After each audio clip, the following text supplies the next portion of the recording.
Hopefully. Hopefully that's working. You see it by chance? I do not have it up yet. If you're watching, people, hello. If you're not, oh well. I'm just talking to nothing. Let's see. Oh, Josh Martin is live now.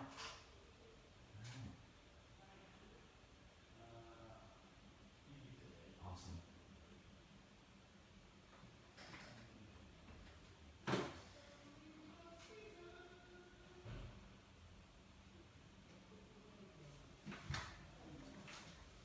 Mark? Wait. Mark? Okay. Happy Thursday. Mark? Thursday. I was going to say Wednesday. We normally do this on Wednesday. But... Yeah, but I don't know, somebody had something. I think I had something. Or did you have something? Or we both did. It was you this week. Next week I got something. Yes. On Somebody, yes? Come on in. We're doing a podcast. I was going to set you No, up. come on. No, forget it. Look, it's on. I was just about to say, it's sponsored by Shitty Ass Media. Look at this. Guest appearance by Rob Rivera. Hi. It was unexpected. You can hang out with us. For like 6 minutes before they fired me. Oh wait, I already lost my job. Anyway. What's up, man? Nothing. I was coming over. So I made your intro video. I was trying to show it to you, but I figured you were going to come and work out. I did. I know. I could tell you have the. I'm swole, right? No, you have the Mark Z patent trademark. Just 2 weeks in a row, you guys have roasted my sweat stains. It's you're like if you open your armpits, you could guide planes. We just gotta put blinking lights on them. But anyway, no. I was gonna come by and set you up with some better quality. Look, I used the other camera today. Right. It's funny how I said that and you confirmed what I said. Right? You're like, I don't know why the camera quality sucks so bad. It's like you're using your front-facing camera. Because I am. Yeah, so we will clean this up and post, and then we'll see how it looks this time. Okay. And then we'll go from there. And all right, I'm going to go get coffee. You guys have fun. Okay. Are you going to have hair tips today? Maybe. Maybe. If the question's asked. Well, hey Mark, do you have any hair tips? Yeah, I do. I don't have any. Josh I don't have any, yeah. I got a couple. I Bic mine. Do people still use Bics? I think so. What's the new one now these days? Is that like Vicks? No. Well, never mind. PG-13. Yeah, so all right. Hey, listen, pot roast in my house. I don't know if you saw the picture. No. But it's huge. And I'm making it up, so it's amazing as always. Well, you're on the gate at the Martin's household, so anytime. We're gonna, yeah, exactly. You know, actually, I'm gonna be making collars this weekend with a brisket. Nobody else can get them right, man. We were somewhere recently, and I got them, and I'm like, took 2 bites, and like, nope, they're not Rob's. It's. I don't know what it is. One of my favorites now. I have to have it. I'm the only one that eats it in the house. So Vicky will nibble on it. The kids will look at it and they go, no. Yeah. No. Is somebody else breaking in? Hello?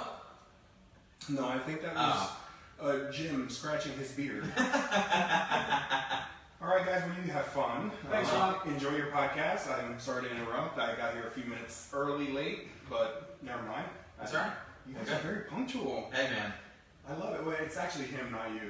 Yeah. What? This guy. What? Hey, we going to tacos? We what? Tacos? Yeah, you wanna? Yeah, if you're buying. And then? February? Yeah. All right. Text me. All right. Alright. Bye, All right. guys. See you, man. Later. I'm back. That was fun. See, if you want to be on the podcast, the secret is just drop in. Yeah, just walk in the office. Anyway, so this podcast brought to you by Strict Press Media. I've got my Strict Press Media shirt. One of the reasons I did this, I was going to change into this shirt so that I just have a different color shirt instead of gray, blue, or black on the podcast. But then I remembered I put on like kind of a gold color sock. Ooh. And I don't know, not that I usually care about matching, but I don't know how well that would look. But you care about what people think of you. No, I really don't, actually. I care about what I think about me. That's right. But at least this will be a distinguishing factor in the editing process to know that this was filmed on October 15th, Thursday. 15th. Yeah. Halfway through October. Yeah, it's crazy. Yeah. We're that much closer to the end of 2020. We're in the last quarter of the year. Yeah. That's pretty cool. We're that much closer to our upcoming events. That was a fantastic segue. All right, folks, you heard it here. The upcoming events, I think these are the same ones we had last week. Yes, minus one. So last week we talked about Metcons and Mimosas. We'll get to a recap of that. That was great. That looked like fun. Stephanie posted this really intriguing, this delightful photo of the fruits and the mimosas. And Yes. I wish I was there. You should have just put on a little dress or something, Mark. Yeah, Let the hair down. I would have just pretended and thought it was the Halloween workout day. And say, oh, I was just dressing up. I might as well just work out now. So, upcoming, or recap event was sponsorship. Yeah. Kill Not Clip. sponsored by Kill Clip, sponsored by Strict Crest Media. Yeah, so Metcons and Mimosas went great. I'm sure Stephanie could tell us a little bit more about that, but from what I saw and from what I know, it was fantastic. So Awesome. That was cool. Awesome. Then on the 24th, we have the Jerk Clinic. That's from 11 a.m. to 1 p.m. That's a working clinic with Coach Rob, who was just in here. Coach Gene, who I'm pretty sure is out there.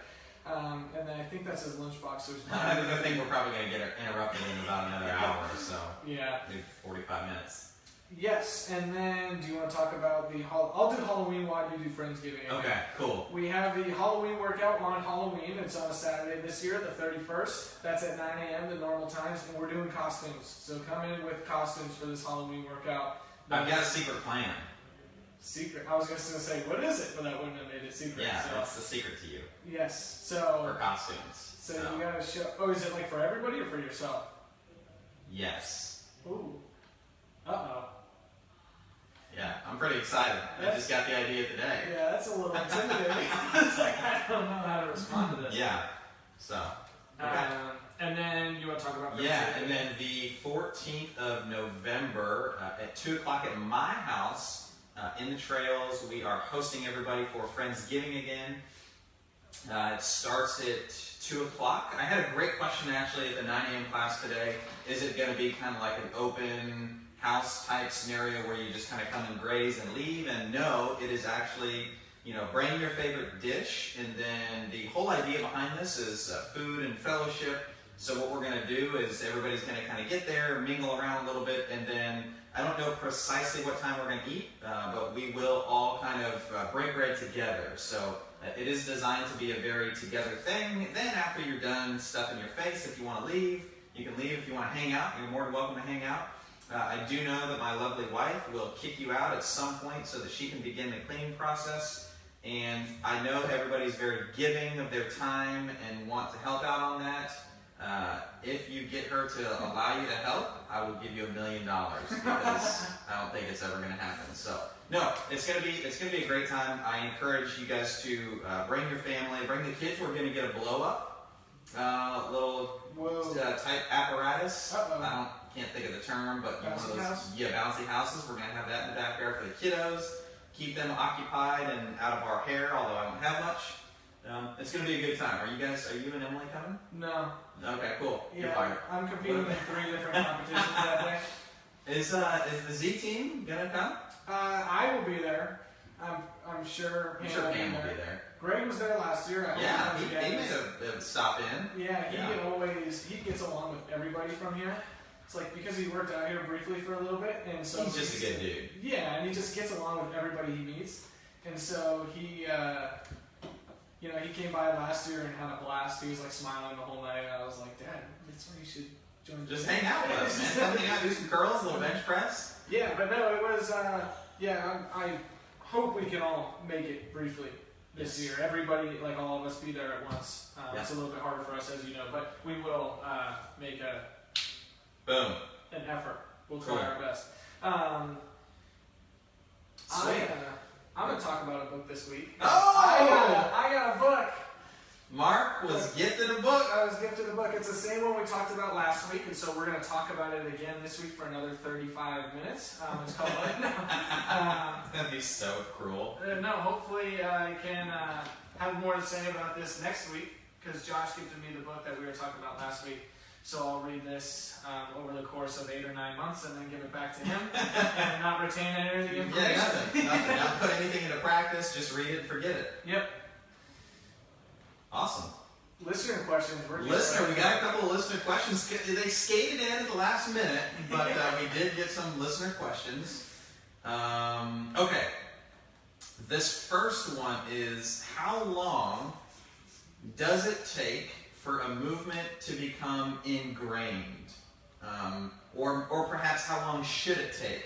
So if I want to learn, a muscle up or a pull up or how to squat really, really well, how long should that take? I don't know if there's a set time to where it's like, okay, you're locked in. Now you can do a squat really, really well whenever you want. Yes. Or now you can do a double under or a muscle up whenever Oh, you double want. under, that is another good one. That's always a, yeah. So I don't know if there's a specific time domain, but I know there's research suggesting, and you can correct me, but it's something like if you do something 26 times, or if you, regarding like habits, if you do something, a certain habit 26 times over the course of X amount of time, or something, like you fit it in that, like you'll eventually make it a habit. Mm-hmm. So an example would be like, okay, every day after I eat dinner, so that I don't have dessert, or so that I don't get into the sweets, if I brush my teeth, right after I have dinner, so I don't eat any more that night. That's a good one, actually, yeah. Yeah, so like if I make that a habit, if I do that 26 times over the course of a month, then that'll be a habit. So like now I'll be conditioned every single time I eat dinner to, okay, I'm done eating, like I sit down, maybe I relax for 10, 15 minutes, and now I'm going to go brush my teeth when I feel that craving for sweets come on. I don't know, going back to the original question, if that would, and my guess is it doesn't apply to movements because it's so variable. Everything is so variable, but... Right, so it's funny, I just finished a blog yesterday, and in one of the pieces in the blog, I was asking a rhetorical question to which I replied, I guess to myself, so to speak, in the blog. But anyways, it's for everybody reading it. It'll go out very soon. But the answer was, like always, it depends, and it depends on the context, right? So in your case, what we're trying to do is to actually put a little stopgap in to eliminate doing something, or to replace an action with another action. So I'm trying to cut back on my dessert eating or my sweets eating by doing this other thing immediately after I get done eating. That's going to hopefully create an environment and thus a habit to where I don't do the thing that I don't want to do. Mm-hmm. Movement works similarly, but I think what we have to keep in mind, just from a macro perspective, is that practice, the old adage, practice makes permanent. So, and this is true of, let's say, good and bad habits. So if I practiced a habit of always having 12 cookies after I get done with my dinner, then guess what? I developed that habit. If I practiced the habit of having 12 cucumber slices after my dinner, then that's the habit that I developed. The same could be true of movement. If I practice, let's just say, use the squat as an example. If I practice the squat where I'm always forward on my toes, then when I get into a scenario where, let's say that there is fatigue or it's an unfamiliar environment, your body's going to default to what it is most familiar with doing. Like basically, you've programmed yourself, you've established that habit that, oh my gosh, I don't have time to think, I just need to act. And guess what? You're going to fall back on that habit. So if you want to get better at something or get a new, like say, movement in this perspective, or in this question in particular, it was movement. Okay, well, let's look at the movement that you want. Okay, then we need to assess where you are. So we need to figure out, okay, the movement that you want is, let's say, a 10 out of 10. And you're at a 3 out of 10, and you've got these component parts. Okay, well, I don't want to take you from doing the basics at a 3 out of 10 to a 9 out of 10. I need to go from a 3 to a 4 first. So in the squat, if I'm forward first on my toes, that's the first thing that I want to fix. Okay, so maybe I, get some cues on how to sit back a little bit better.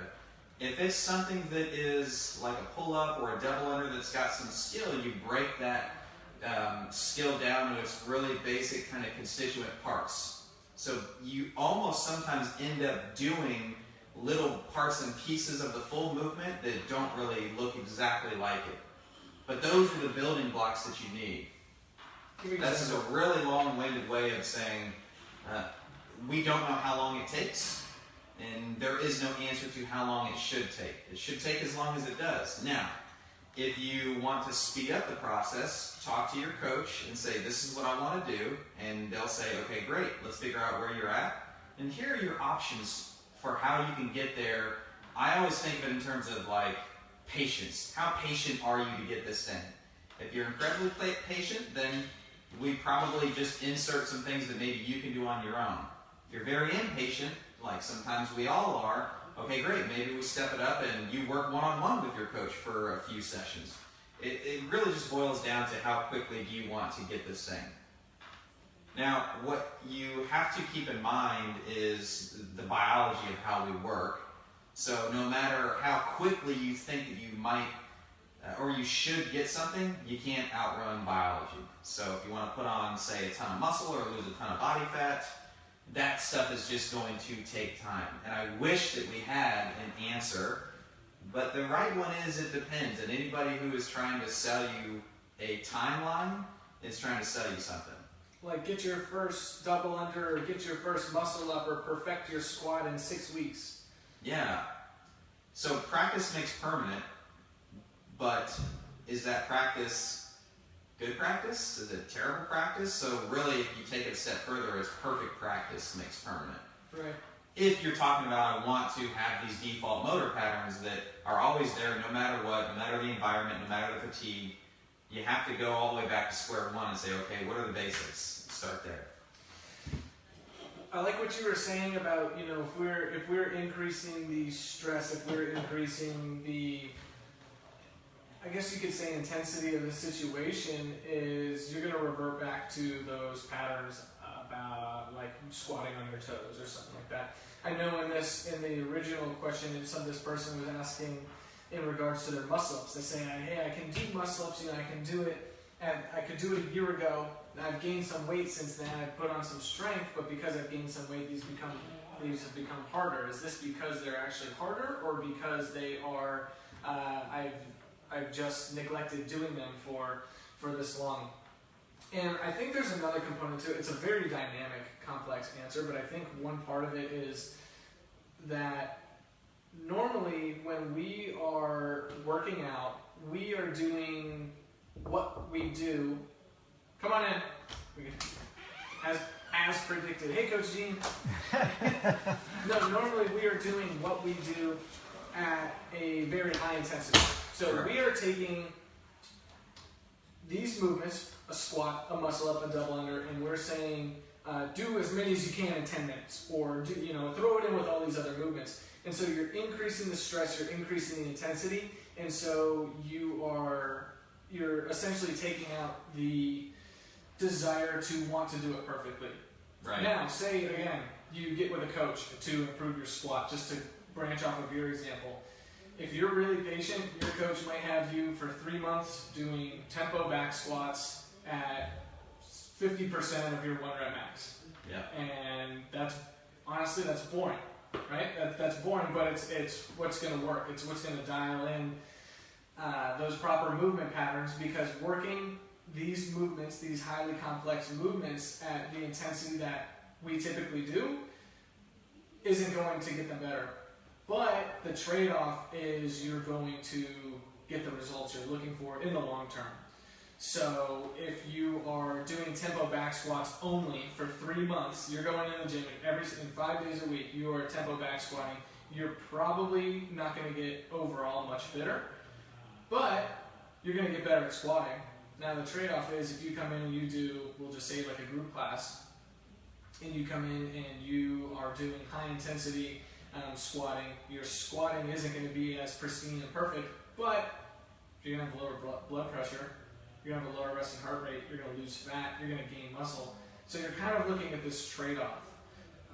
And that's kind of the way I think about, here's why you're not doing X as well as you were before. Yeah, that's a really great point that you bring up about, okay, if this is your goal, or the other way that I've thought about this lately, because sometimes the word goal does freak people out for whatever reason, and it's understandable, but what is your intention? Like, what exactly are you here for? So when you come in or you get your programming from your coach, don't just take it at face value. One of the things we talked about several weeks ago is like, what are some qualities that make somebody more likely than another person to actually get to where they want to go? And one of the characteristics that I brought up was being curious. And I think that is 100% a necessary trait that people should have. So instead of just taking it at face value, this is what I'm doing, ask yourself, okay, what am I actually trying to get out of this? So in the case of a squat, or say in the bar muscle up that you brought up, if they are integrated in a workout setting such that you are going to be faced with fatigue, but you really haven't gotten to that level, then you talk to the coach and you say, hey, I would really like to work on these getting better. Is this going to be the best scenario with this workout the way that it is set up to do so? And then the coach's role, like we talked about, is number one, you should know each member well enough to say, okay, your reasoning is in alignment with what you actually have told me your true goals or intentions were. So let's take a look at this workout. You're right. You haven't done them under a fatigue setting. So if that's ultimately the goal, then let's make these little adjustments so that you don't go into that muscle up setting, or whatever the movement is for each particular individual, but you don't go into it in a state of fatigue that's not going to allow you to practice it with good technique, with good efficiency, with good effectiveness, because ultimately you do want those qualities if you want it to become the default, right? I know you and I have talked about, say, when I go up to a barbell to do full snatches, there is a weight for me that, like, my brain isn't even on, right? And it's probably higher than what most people say would think just looking at me, just simply because I've done it for so long with pretty good technique. So that is, if you want to say, an advantage for me, but that's really just a product of practicing it well for years and years and years and years. Mm-hmm. And that's ultimately what you want is, what's the phrase? It's unconscious competence. I like that. I've heard that before. Yeah, unconscious competence. Something that just kind of occurred to me, and this is just so I think we have a lot of people that really care about their movement and trying to play footsies. I'm sorry, kicking those purple shoes. We have a lot of people that care about their movement and getting better at the things that we were just talking about. Yep. And I think we have a lot of listeners that don't. And I think all of this could be really analogous to everything else in your life. So like we'll use like nutrition, for example, and I'll use my mom as an example for a couple reasons. One, I don't think she'll mind, and two, I know she listens to the show, so she'll like this part. She is somebody that she doesn't even have to think about it. She's gonna eat well. Like it's in her habit. And so when you were talking earlier, when I was kind of reiterating that when stress, when intensity, when something is introduced, say something goes bad in life, say something doesn't happen as expected at work, or maybe something's going on with your health or your family or something. I know if my mom were to deal with something like that, it wouldn't affect her nutrition, because she has the habits, like she has we'll just call it the muscle memory to eat well. She does like her peanut butter though, I will say. All right.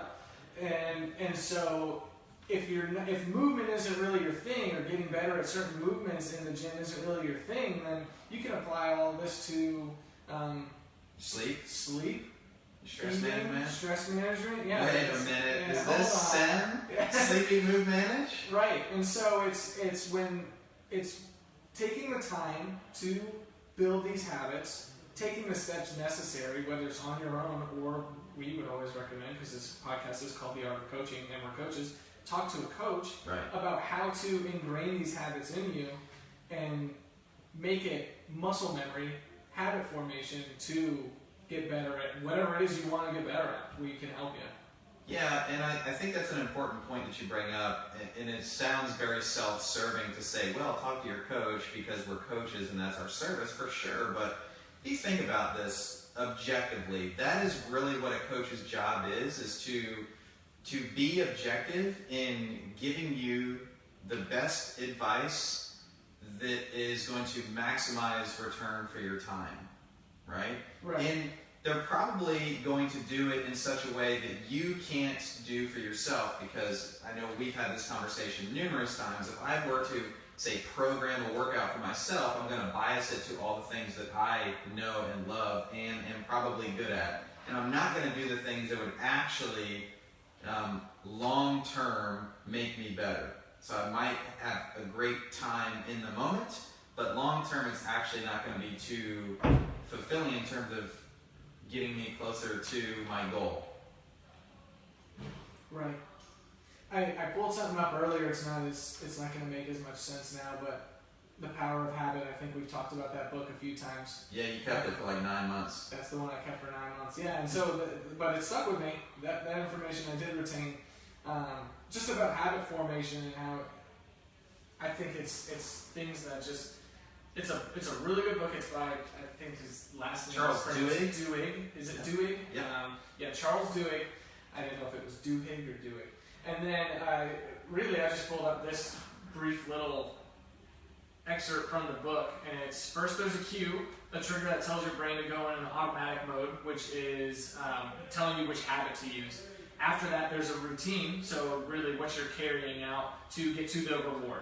So using the example I used at the start is like the cue is going to be that craving for sweets, and then the routine is either going to be eating cookies or chips at the end of the night to give you the reward, which is that brief chips and cookies, that's right.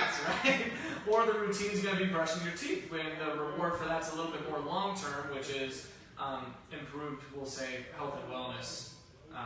Depending on dental hygiene. And dental hygiene, there you go.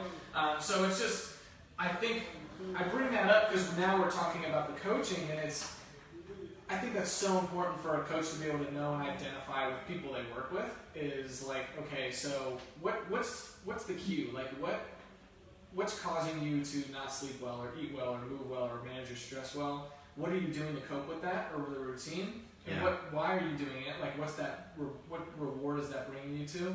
Okay, let's change that routine to get you the same or similar reward. I really like that you brought that back up, because if you think about it, we all have these little things that happen in our lives, right? We like to think that we're not super routine oriented. Like plenty of people think, oh, I just kind of do what I do and fly by the seat of my pants, and I love variety and all of my food and all.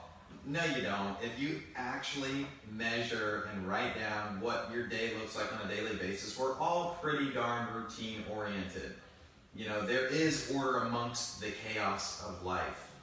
And I would actually make a strong argument that most people have created an even better routine coming out of this whole COVID situation. But that's another topic for another day. But yeah, I do think that that's important.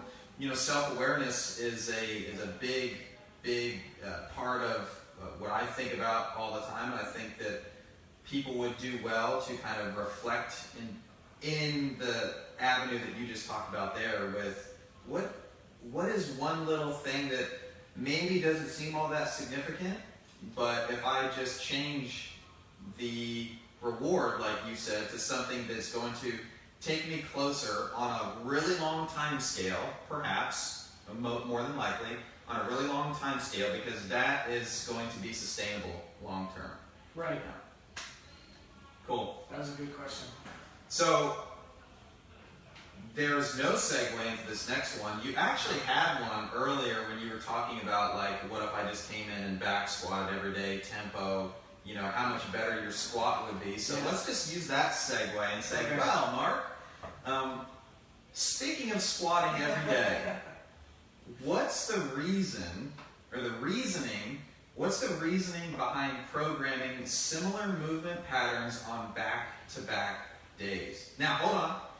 For those that don't know, there are a couple of very fundamental movement patterns that all of us humans do on a daily basis. Squat, hinge, push, pull, carry, and then there is another element that is called rotary or rotation. So when we talk about movement patterns, that's what we're talking about. Squat, hinge, push, pull, carry, and rotary. So I'll make this question even more detailed. On Monday we do wall balls. On Tuesday we do thrusters. If I'm looking at this, whether as a coach or a member, what's the reasoning behind that? So I'm going to give this person a hard time because I think I've talked about this a little bit on the podcast, not in depth, but a little bit on the podcast before. So my answer is going to be similar if you're a longtime listener. Yeah, I've said something like this before. So not to make the question asker feel bad, but I'll just move on. What is the reason behind programming similar movement patterns back-to-back days? So when I, as the head coach at Coaching for Glory, I also program all the workouts that the group fitness members do. So again, if we have wall balls on one day and the next day is thrusters, or actually in this week's case, we had wall balls on one day and the next day was a heavy front squat. So very similar movement patterns to what you just listed in the example. There are a few things I'm taking into account. For the most part, the vast majority of our members are not coming in on back-to-back days. They are coming in on, I've said before, our Monday, Wednesday, Friday people, and our like Tuesday, Thursday, Friday, or Tuesday, Thursday, Saturday people. So for the most part, people are coming in on 3 days a week. They're coming in 3 days a week. So if I were to program wall balls on Wednesday, as I did this week, and the next day we have a heavy front squat, that's not going to affect too many people. You might have some people here and there that do come in on back-to-back days, or people that come in 5 or 6 days a week that are going to see both. But for the most part, it's not a huge deal because they're getting their variance. So each group of people are getting their variance. For the people, I will say that for the people that are coming in on back-to-back days, so maybe something came up, so their schedule, they can't make it Monday, Wednesday, Friday, they have to do Monday, Wednesday, Thursday this week, and so they're getting both squatting days. They can come into a class and say, hey, I'm torched from the 75 wall balls we did yesterday. Can you give me something else? It's like, yeah, I'll give you something else, because one, we don't want to lead to injury. And two is for the people, we'll use like you, me, Bart, for example, like the people that are coming in 5 or 6 days a week and they're working out, they're probably going to be able to come in and handle the volume of the wall balls and be relatively unaffected the next day in that heavy front squat. Does that kind of make sense? Yeah, it totally does. So I want to make sure that this gets understood and into the nuance a little bit more. So basically what you're saying is that with your position, the first priority is we are doing what is best for the majority, right? So, correct. And that looks different than what it did a year ago or 2 years ago or 5 years ago. It's what is best right now. And so one of the things that we do as a staff, and really it's the conversation between you and I, but we have to be very aware of, number one, what is the breakdown in terms of how often are people working out? So we have like 2 membership options, right? You can come 3 days a week, or you can come up to, 5 or 6 days a week. So that's the first thing. What's the percentage of people that actually can come, have the ability to come with their membership more than 3 days a week? And it's a very small percentage. Okay, so that's number one. Mm-hmm. The second thing that we have to take into account is looking at actual attendance. Okay, so of the vast majority who can come up to 3 days per week, how are they divvying up those days? The majority of the time. Are they coming Monday, Wednesday, Friday, Tuesday, Thursday, Saturday, Monday, Thursday, Friday, Monday, Tuesday, Wednesday? You know, what does their typical structure look like? And guess what? We have a whole bunch of data on the back end of Wodify that shows us trends in real time and historical, right? So this is a constant evolution in pursuit of how can we make sure that we are programming to the benefit of the majority, right? And then the other thing, and I'm sorry if I steal your thunder here, that we have to remember is that programming is not a replacement for a coach. Right. The program that you put out there for our group fitness classes is really just what I think of it as. It's just a skeleton template. Hey, this is what we've got on the books for today. But like, you know, you and I, guess what? It's Thursday. How many conversations have we had about, how many times have you asked me since Monday, how are you feeling? How are things going? Every day. That's a coach's job. That's how you make the decision to know that for 4 days I've told you that my left knee it's not injured, it just feels kind of funky after all the rotation stuff that we did on Saturday's workout doing the burpee box jump overs. Mm-hmm. My plant leg, my step up and down leg is my left leg, so my left knee probably takes a good bit of stress. So guess what? Instead of the heavy front squat today, I did a trap bar deadlift. So similar stimulus, but it really took a lot of pressure off of getting into that excess flexion on my knee. Correct. So it's really more about looking at, okay, how can we structure the week such that here's the other thing, we don't only want to say we're using squatting, but it can be anything. We don't only want to squat on Mondays, because like Justin, Scott, and Teresa are great examples of this. They can only come because of their schedules Tuesday, Thursday, Saturday. So I know a lot of gyms that Monday is their squatting day, Wednesday is their pressing day, Friday is their deadlift day.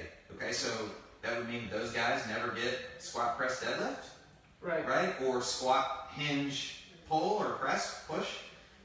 So there's a lot of things that are going in, but I think the biggest takeaway is that the programming is just the base, and it's not meant to replace the coach. Correct. Yeah. It's funny, a couple of things that I'm going to comment on that you said is, when writing programming, we are thinking about the majority of the members, and really I'm thinking about the members as I write it, is okay. I think I look at past workouts and I look at really performances that I've seen, and I listen to feedback. People might not think I listen to feedback, but I do take feedback into account. Yeah, absolutely. And that impacts. So really, first and foremost, is it's not like, okay, I want to do wall balls this week, or I want to do muscle ups. And sometimes that's the case. Sometimes it's like, hey, it's been 6 weeks since we've seen wall balls. Like, let's get some of that in. But it's more or less, hey, I'm thinking about the members. I'm thinking about them and what they're saying and what they're good at and what they're not so good at, and what we need to work on collectively to improve our overall fitness and help get us closer to our goals. And that's helping drive the programming. So another example is if I put a heavy barbell in the middle of a Metcon. And this is an example I've used before, is I think, okay, like, out of our group members, I know that, like, Natalie Nichols is going to be moving that heavy barbell, probably some of the best on the women's side, and Adam Wright on the men's side is probably going to be moving it. Those are kind of going to be my two like baselines that I'll use to kind of, okay, so I'll get a weight and I'll say maybe I have 50 thrusters in a workout. If I want this to feel heavier, I'm going to imagine them doing it, right? And then if I want a lighter barbell, I'm going to imagine them doing it, right? How is it going to be for them? And that's how we can, again, use it as a skeleton, or really just guidelines. And it's not like I think about Natalie and Adam every single time I write programming. It's going to be different for everybody. So right. I might say, okay, if I'm doing, if it's a burpee amount, I might think of someone like Edgardo, or if we're running a lot, somebody that's really good at holding a pace for a long time, like I might think of Deb Pond, right? Like people that can maintain, just different stimuluses, and so everybody comes into play. Okay, who's going to do well with this, and who's going to do well with that? I've also had people saying, you touched on this before, how programming has changed over the years, is I've had people in the last 3 months come up to me and say, hey, programming isn't as hard as it was 4 years ago. And I've had people come up to me and say, I think programming has never been harder. So it's just the way different people interpret it, and these people, both people that I use have been here about the same amount of time. So it's just really funny seeing that. Yeah, so something that I also wanted to elaborate a little bit more on is there is also a consideration for volume tolerance that you touched on. So 75 wall balls for member A may more than likely be a way different stimulus than 75 wall balls for member B. Or let's just say squatting repetitions. And so, again, the role of the coach is to know when A and B show up Monday and Tuesday and it's another squatting pattern, okay, what is the best thing for you to do? And I don't want to say that it would be lazy to just say, well, why don't you just not do squatting back to back, because then you don't have to worry about that. And I would say to you, well, do you sit down and stand up off the toilet every day of your life? If your GI tract is functioning properly, you should be. You should be, yeah. And I know that that's kind of like a gross, not gross like as in disgusting, but just like maybe an over-exaggeration, but it's real, right? We all do these things every single day, so there is a volume tolerance consideration that has to be taken into account, and that is the role of the coach, is to know that. So it's not just about 150 wall balls for me and 75 for you. It's about what does that do to me? What do I need? What are my intentions, my goals? And it's ultimately the coach's job to not just provide the ship for everybody to be in, hence the skeleton program, but also you're still driving the ship. So you're telling this person, you go do that, you go do that, you do this, because A, B, C, D, all these variables. Right. So it's very easy to write programming. That's a commodity. It's pretty easy, in my estimation, to be a coach, and even a good coach. But it's really difficult and takes a lot of experience to be a great world-class coach. I was going to say something. I forgot. In terms of volume tolerance, just to touch on it, I won't make this long-winded. Yesterday, again, 75 wall balls. Here it was 72, but we'll just call it 75 wall balls. And today, when we get into the squats and the heavy front squats, and it's, I bet you there were people today that did less than 15 front squats, including the barbell warm-up. They warmed up, including the barbell warm-up, I bet you it was less than 20. In terms of working squats, because those warm-up squats are negligible, we can pretty much call those active recovery. Yep. Once they start getting really loaded, I bet you there were people that hung out anywhere from 12 to 15 total working squats today, compared to 75 yesterday. So that is something, and to answer the question, let's take them into account. And not only that, think about this. What is the metabolic effect that 75 wall balls has on your system versus a couple of really heavy front squats? They're two different things. Mm-hmm. Movement pattern's the same, but they're different. And it's actually, I didn't even think about this until I just said it. It ties in really, really well to the first question, is if I know that I'm looking towards a heavy front squat on Thursday, and I come in on Wednesday, and I know that the squat is a challenging pattern for me to express a really strong contraction, i.e. a heavy front squat is going to really challenge my technique, then I probably don't care too much about the pace that I take on the 75 wall balls. I want them all to be an 8, 9, or a 10 out of 10 in terms of movement quality. Right. Because guess what? You just had an opportunity to practice 75 reps on Wednesday, that's really going to inform and influence what your body performs on Thursday. Mm-hmm.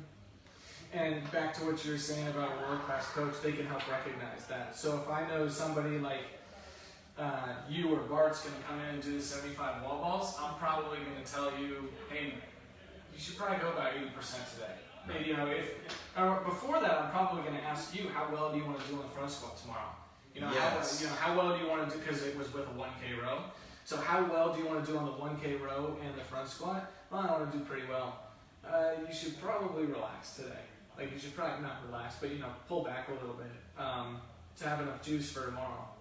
So there's another side to that coin, and this is, I know this is kind of deviating a little bit, but I do think that this is cool to point out this is what happens in the mind of a coach. And maybe we should talk about this more, because it really does show like a value, you know, that even I get being a coach for so long that you provide to me as a coach. So if I come in and we have that conversation and I say, I really am not looking to be super strong on Thursday or row really good, but I know that I want to do really, really well in this workout. And you're like, okay, great, so here's the strategy.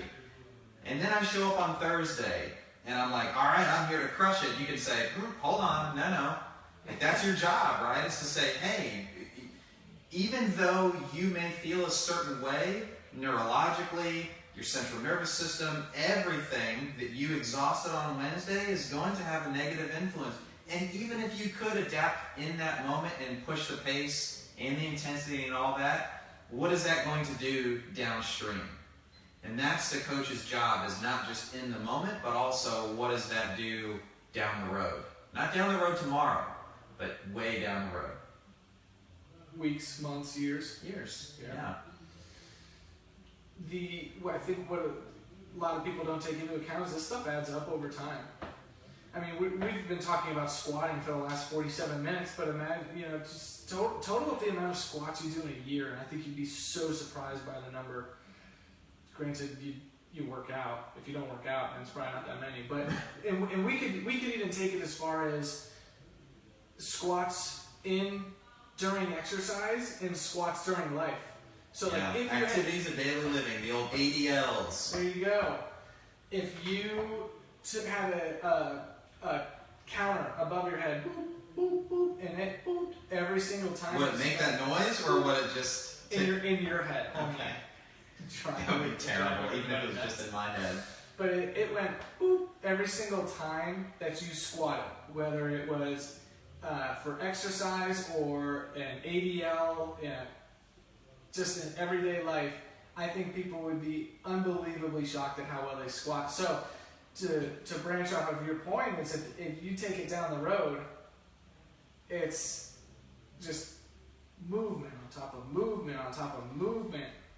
Yeah, so this is something that I teach coaches on the Two Brain coaching side of things as a tool to have in their tool belt, that you need to communicate to people that there is structured and unstructured movement, and they're both beneficial, and they can both play a really big part in moving you closer to where you want to go, further down the road. Because so often people have goals and they attach like a physical goal, whether it's improving their health or fitness, but let's just say in the context of the gym, they have this goal, and maybe there's somebody who's like, oh, I never want to work out, I couldn't stand even the thought of walking into a gym, and they're like, all right, they give up right there.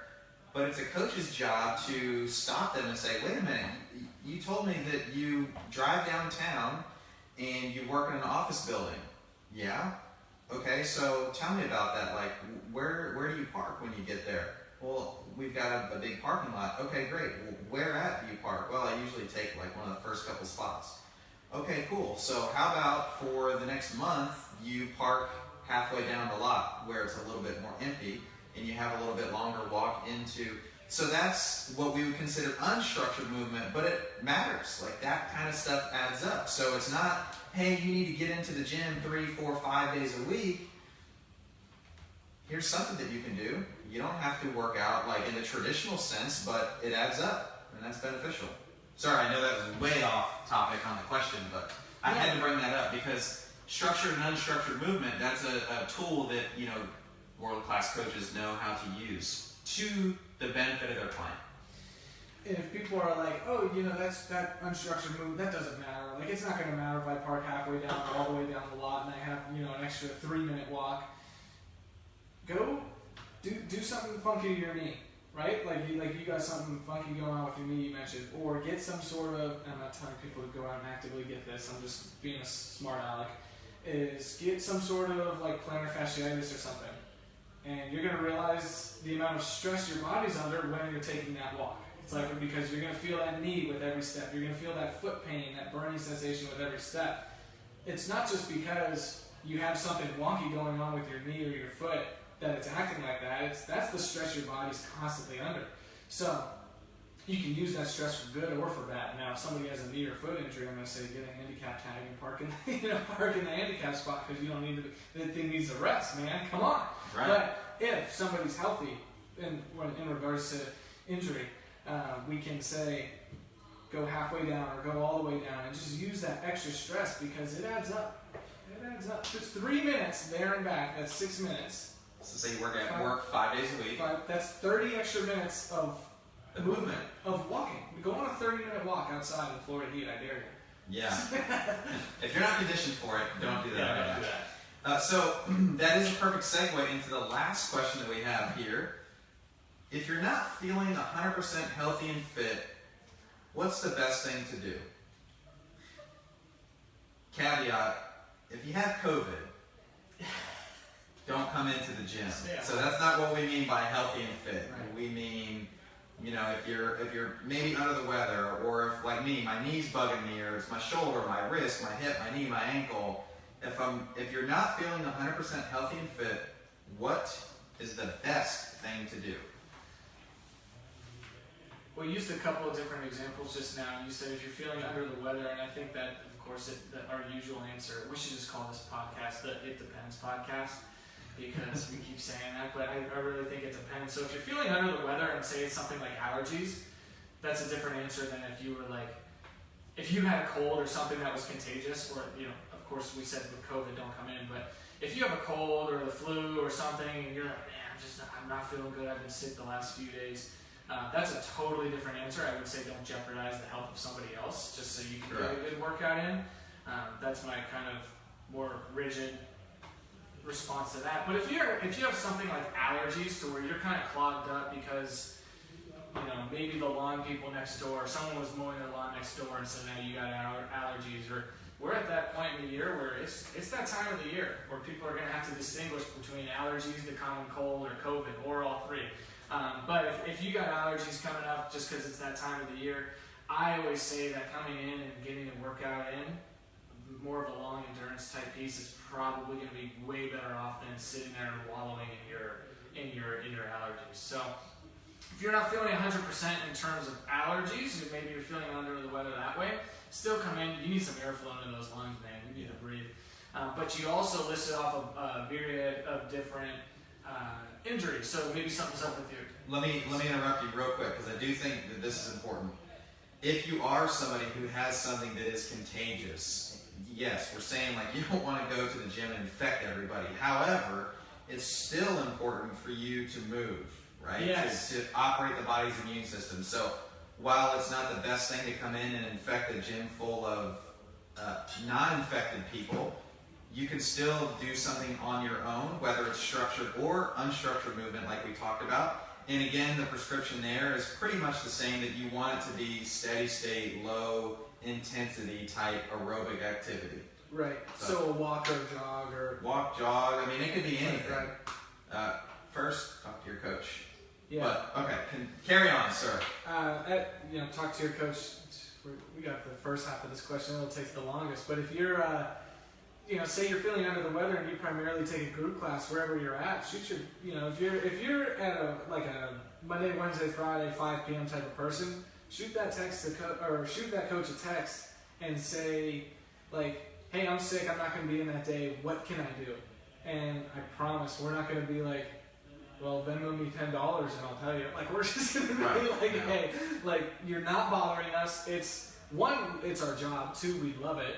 like, we're going to help you out. But you listed a bunch of different ailments, I'll say, because I used injuries a couple minutes ago. I like ailments is a little bit better.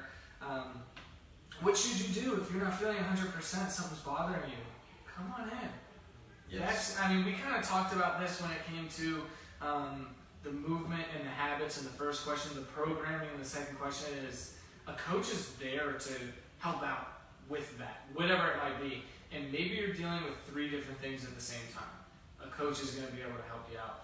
What's best for you to do is to stay moving and still come in. Yeah. It's really easy to get caught into the trap of, man, I'm not feeling good, like my back's hurt, my shoulders hurt, my knee hurts, I'm just going to rest for today. And I think that does carry some weight at the first day you get this ailment or this injury. You know, when it's fresh and it's new, it's like, man, your body needs to rest. But even in that case, what I've always heard, we have Jim Godin is the head, DPT here with Exos, is I've hurt my back a couple times, and he said the 2 or 3 times he's treated it is, you need to go on a walk tonight. And it's like, Jim, I hurt my back today. He's like, yeah, you need to go on a walk tonight, because movement helps. Movement, exercise is medicine.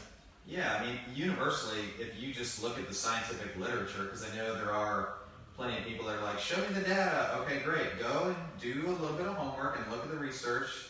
Recovery rates for people that basically sit around like slugs and do nothing for a couple of days to a couple of weeks versus people that, get moving up and at them like right after even a major surgery. The recovery rates are far superior to that latter group that pretty much get moving within hours of coming out of the procedure. So, yeah, I think that the safe play is talk to your coach, trust them just like you have in every other instance. And you know what? Like, I've had this too, where it's like, say my shoulder is banged up and I come in, I'm not afraid to say I'm not going to do overhead pressing with my shoulder. But I know that getting good blood flow is the recipe for healing the body as a whole. So guess what? We still do some movement. It might not be directly with my shoulder, but I'm still going to come in and move. So you have to remember too, sometimes I know psychologically it can really play tricks on your mind if you come in and you're like, well, but I'm doing something different than everybody else. Newsflash, we're all actually doing our own version of the workout, which is why I went on that pseudo rant several weeks ago about if you're doing what your coach told you, then you're doing the RX. And even like, I was just thinking about this as you were talking today, if you were just at face value to come in and look and say, okay, of the, say, 7 people that were in class today, how many people were doing the same workout? And it's like, well, okay, Josh and Melissa, they were biking, so everybody else was doing barbell work and the row. So all those other people are doing the same thing. But that's false. How much rest was each person taking in between each of those sets of squatting?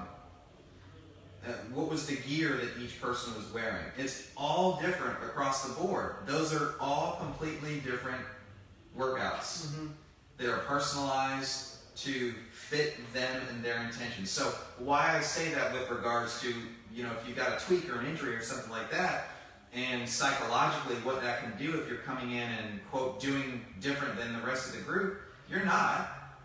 You're just thinking you are in your head. You're comparing yourself to what the group is doing, and you never were there for the group to work out the same with the group. You might be there for the community, but you're not there for the group workout. You're there for a workout with the community. And remember, we have this up on the wall, I believe, comparison is the thief of joy. You have to remember you're there for you and what's best for you. So keep that in the forefront of your mind and trust that your coaches, like always, are going to do what is best for you in the moment. That's so perfect that you bring up the example of you're not doing the same as everybody else, because I think it's really easy for people to get bummed out when they have an ailment or an injury or something going on, whether it's their wrist, their back, or knee or something like that, because I'm not doing the same as everybody else, or I'm not doing the same as what's written on the whiteboard or whatever it might be. And I think it's really, it's really easy to get caught in the trap of me. I'm injured. This hurts me, when you don't really think about, like, everybody else is dealing with something too. And that's not just in the gym, like, that's exactly what I was about to say. It's probably nothing to do with the gym. Yeah, I mean, I'll use my dad as another example. I've been shouting him out a lot on the podcast today. He's a really good bowler. I've talked about on here before. And bowling, I think a lot of people would go and do it for a recreational activity, and they're like, that's not that, that physically demanding or intense. And it's like, I want you to take a 15-pound ball, and I want you to, twice a week, go and throw it with your plant leg and your throwing arm, whatever it is, 150 times. I want you to do 100, so 300 times a week I want you to throw this 15-pound ball. And so, of course, because it's physical activity, like, Brad's got a little bit of shoulder impingement, and with his plant leg, maybe he had something going on with his glute, like a small, tiny, like, strain or something going on. Because when you plant that many times, I mean, look at something like golf. Tiger Woods has an awful back. Yeah. He's still the best, but yeah. He's, even people that don't physically exercise, they have something going on, and that's for a whole nother reason. But that sedentary lifestyle, they could have something up with their hips or their knees or their back. So I think people discount when they get injured. They think, oh, I'm hurt, and so I'm not doing the same. But like you said, newsflash, nobody is. Nobody is. Going back to the programming example, we have a skeleton programming, and we're like, the coaches are like, okay, it's like playing chess. It's like, this piece is going to go here, and it's going to go here to make sure everything works perfectly. That's actually a great analogy, that at face value, the good coach is just playing checkers. Here's the workout. All right, you're squatting. Oh, something's bugging me. Okay, you're squatting lighter. No. The world-class coach is like, okay, let's ask the 50 questions. Yeah. Most of the time. It's chess, not checkers. Most of the time, I'm not saying I'm a world-class coach, but I strive to be. Hey, thank you. I strive to be. When somebody asks a question, I'd say 90% of the time I'm answering it with another question. For a couple reasons. I want, back to the autonomy conversation, like, I want people to be able to ask this themselves and be able to answer, okay, like, I'm not feeling good today, what should I do? Instead of saying, hey, my back hurts today, what should I do? So, okay, well, does this bother you? Yes. Does this? Yes. Does this? And it's almost like going through a flow chart. No? Oh, okay, awesome. So we're going to hang out on this. So it's, as a world-class coach, you need to be able to answer a question with not one, not two, but probably, I would say, at least, at a minimum, 5 questions. Upwards of, like you said, 50. You could be asking 50 questions before you get the answer, but dadgummit, you're getting that answer. Yeah. So, moral of the story is, if you're contagious with something, let your coach know. We can tell you to do something at home. Mm-hmm. Otherwise, we want to see your smiling face. Yeah. And we'll take good care of you. That's it. That's it. If you have COVID, just don't talk to me at all. Not even on the phone. It might go through the phone. Does it go through the phone? That's the next thing. No, I'm just kidding. But yeah, that's the moral of the story. All right. That's all I got. That's it. That's a short one today. What are we at? We're at an hour and 3. Yeah, I got, with our intro, we got an hour and 4. So man, all right. I'm sure we could have rambled more, but no, I think this is good. That was good. Those are some good questions. Like you said, they came up at the end right before we were about to record. So we're like, let's answer these, and maybe next week I'll have something to say about this book, and we'll be able to go on for a little bit, and then we'll have some more listener questions. It'll be good. So, anything else you want to add? Thank you for your time. Thank you for your time. We look forward to doing this next week. Thank you for your time, people. Thank you for your time, viewers, listeners.